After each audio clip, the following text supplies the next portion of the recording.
di asrama Putri ada 15 mayat bergandengan semua gini. Bergandengan 15 mayat itu. Tangannya semua kan? Iya, bergandengan semua.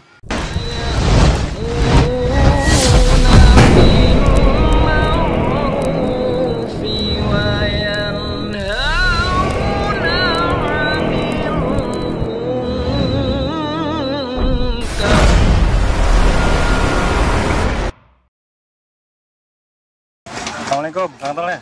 Waalaikumsalam. Sehat? Aduh, kita mah salaman aja, nggak apa-apa, insya Allah bersih. Alhamdulillah, insya Allah sehat ya? Insya Allah. Oh iya, Kang Tol ini ngobrol-ngobrol.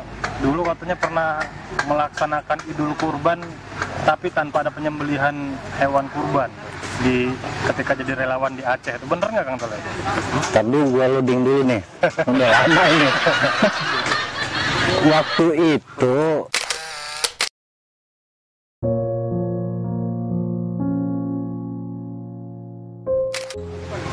ya, waktu apa tsunami itu memang saya dikirim tuh ke sana 50 orang. Nah, Pak boleh Pak, sini aja Pak. Sini be. Nah, Pak Or juga kayaknya jadi salah satu relawan juga dulu ya. Ya, dari relawan juga dia. Nanti kalau masalah pengangkatan mayat itu Pak Kohar insya Allah paham, nanti melengkapi lah, saling melengkapi. Nah, waktu itu tuh yang saya perkirakan Idul Adha itu udah pulang, ternyata mayat itu masih banyak. Ya bukan hanya puluhan, udah makin ratusan. Ratusan mayat, bahkan mayat yang saya ambil itu ribuan.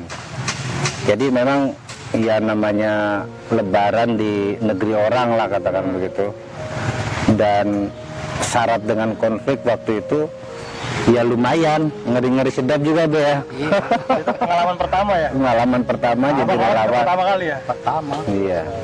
Boleh diceritain nggak singkat dari awal perjalanannya, gimana bisa diamanatin ke sana sampai akhirnya melaksanakan Idul Kurban di sana tuh gimana sih? Dari awal pemberangkatan apa setelah sampai lokasi? Awal berangkat deh, awal berangkat. Ya, waktu proses pemberangkatannya itu memang bisa dikatakan kita itu daftar jadi relawan, dan memang itu benar-benar murni relawan, karena nggak ada apa sih istilahnya iming-iming lah, kecuali kita mengharap ridho Allah aja. Jadi kalau masalah bayaran segala, bahkan keluarga yang ditinggalkan pun itu insya Allah berjuang juga membackup suami yang berangkat ke sana. Ya walaupun begitu pulang itu ya ada yang masih punya utang ini itu, alhamdulillah lah, itu mah Allah ganti insya Allah gitu. Nah, adapun setelah kami sampai sana itu pemberangkatan dari sini, kalau nggak salah waktu itu naik Adam Air ya. Nah, Adam Air ya, terima kasih Adam Air telah memberangkatkan kami sampai sana gratis itu. Gratis ya? Gratis. Itu apa? Menteri. Nah, itu. Pak Adi Aksa itu. Itu yang ya kebetulan Adi Aksa itu teman saya juga sih dulu waktu masih apa tiketnya yang sampai 50 orang. Nah, berangkat singkatnya lah ini sampai sana itu malam kira-kira jam 12 ya. Jam 12. Jam 1-an. Iya, kira-kira segitu, hampir jam 1. Nah, itu di sana itu waduh, lumayan itu. Lapar, mau jajan juga nggak ada, mau ngopi juga nggak ada, mau tidur juga ya di halaman itu aja. Tempat itu apa?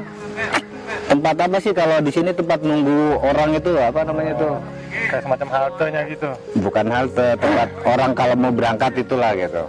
Atau keluar dari situ. Nah, di halaman itu aja tidurnya, pokoknya apa aja yang bisa buat alas.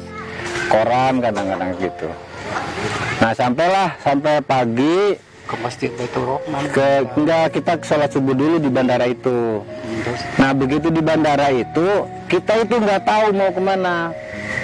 Nah, Ustadz Wahyudi itu akhirnya jalan. Ada supir truk yang menawarkan jasanya untuk menghantar. Waktu itu tidak ada nego. Dan kita juga belum tahu mau dibawa kemana. Tahu-tahu dianterin lah dia ke Baitur Rahman, terus diarahkan ke Masjid Syekh Kuala. Itu muter-muter dulu karena akses jalan ke sana itu belum terbuka. Nah, sepanjang jalan itu mobil itu bertumpuk di pinggir dan mayat itu di pinggir jalan, numpuk. Pinggir jalan, pokoknya di pinggir-pinggir jalan deh. Kalau di sini trotoar lah ya, karena emang waktu itu belum ada relawan yang sampai masuk. Termasuk kita termasuk yang awal lah untuk nembus daerah itu. Sampailah ke masjid kira-kira jam 9 apa jam 10 itu, dan itu alhamdulillah itu belum sarapan jam segitu. Itu baru nyari itu dulu itu tempat, baru nyari apa, kompor kita nggak bawa, tempat pos buat istirahat. Pos buat istirahat doang, kompor nggak bawa, mau masak juga belum ada beras. Akhirnya ada ya bagi tugas lah, ada yang bersihin kamar mandi, ada yang bersihin halaman, ada yang ke pasar. Jadilah makan pagi dan makan siang itu kira-kira jam 11. Dan makannya itu siang lah, masuk makan siang aja. Puasa. Ya, alhamdulillah. Jadi dari pagi makan baru dari malam ya? Dari malam sampai itu. Ya dari berangkat itulah. Dari berangkat kita nggak makan. Tapi alhamdulillah nggak ada yang sakit perut itu. Di kapal doang kan kita. Nah, iya di pesawat itu. Kita kasih rangsuman. Dari situ itu dapat. Itu makannya pertama kali makan tuh masak sendiri pakai apa tuh? Pakai kayu. Nyari kayu juga, nyari dulu di sekitar situ. Kita dapat itu di bawah tangga masjid itu ada tempat sedikit, kita masak di situ dan diizinkan sama itu. Dan kita laporan sama kalau di sana itu, kalau di sini mungkin takmirul masjid ya. Kalau di sana itu masjid itu yang ngordinir, yang apa bisa tekan itu Pema. Kalau di sini itu semacam BEM lah. Nah, alhamdulillah kita diberi keleluasaan di situ, dikasih tempat itu. Nah, tapi yang menarik memang dari perjalanan itu ya ketika evakuasi. Kita evakuasi itulah untuk hari besokannya itu, singkatnya nih, soalnya kalau diceritain terlalu detail panjang banget ya. Singkatnya dah. Singkatnya, besok seluruh anggota kurang lebih 50 orang itu terjun ke lapangan. Nah itu sepanjang perjalanan itu kita belum bawa apa-apa itu. Itu aja kita temukan yang ngambang-ngambang di rawa, yang di pinggir jalan, yang aduh banyak bener miris. Itu aja ratusan itu nggak bisa kita itu, belum bisa kita evakuasi. Baru setelah pulang dari situ baru malamnya lah kita baru musyawarah baru ditentukan. Apa namanya, cuma survei lokasi aja ya? Survei lokasi doang. Belum evakuasi ya? Nah untuk baru besokannya kita evakuasi, dan alhamdulillah waktu itu karena ditunjuk cuma 15 orang itu yang ke evakuasi. Alhamdulillah pada waktu itu karena kita masih baru, yang ininya pakai masker juga sampai dikasih minyak angin lah, masih minyak kayu putih, dikasih kopi, tetap aja itu tembus baunya.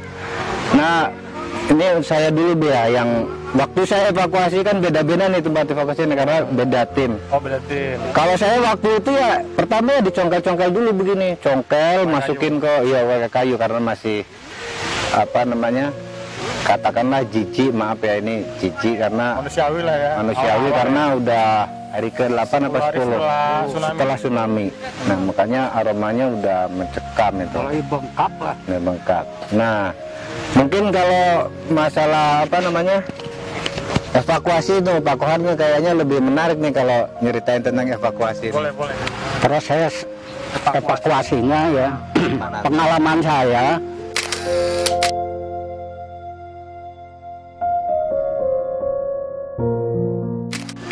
Waktu itu di di asrama Putri ada 15 mayat bergandengan semua gini. Bergandengan 15 mayat itu. Tangannya semua kan? Iya, bergandengan semua. Terus Darusman itu gimana katanya ngelepasinnya begini. Kan nggak boleh menyakiti mayat atau apa. Tapi kan ini darurat kata saya. Kalau nunggu sampai lepas atau bagaimana ya nggak bisa.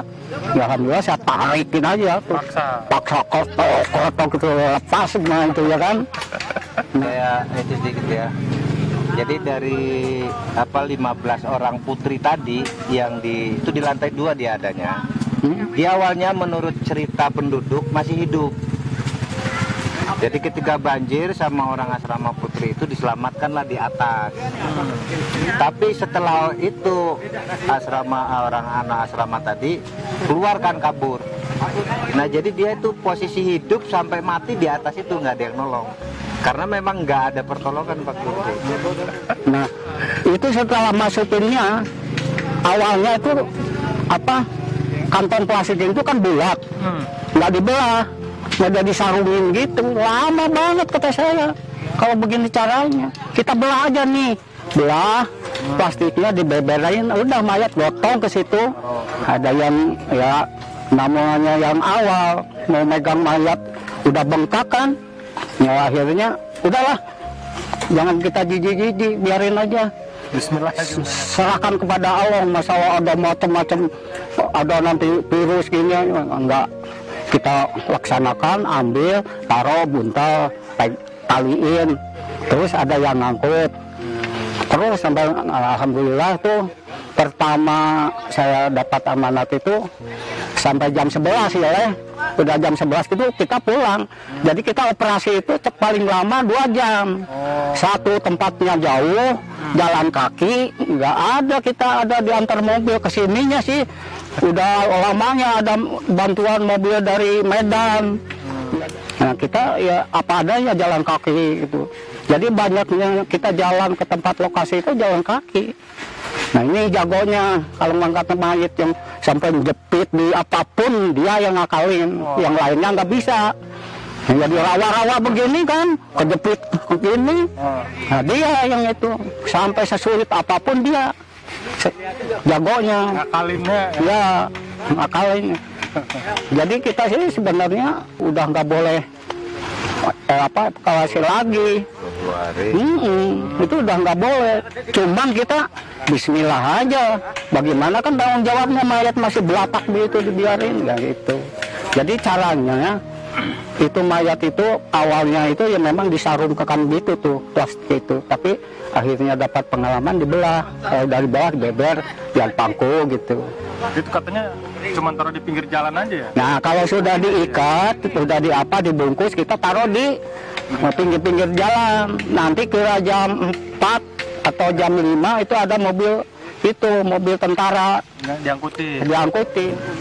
Nah itulah yang miripnya. Jadi dari pertama itu kita bisa dikatakan di satu tempat aja kita nggak habis itu. Nggak habis. Paling cuma dapat berapa ya, sekitar 15 atau 20 orang lah.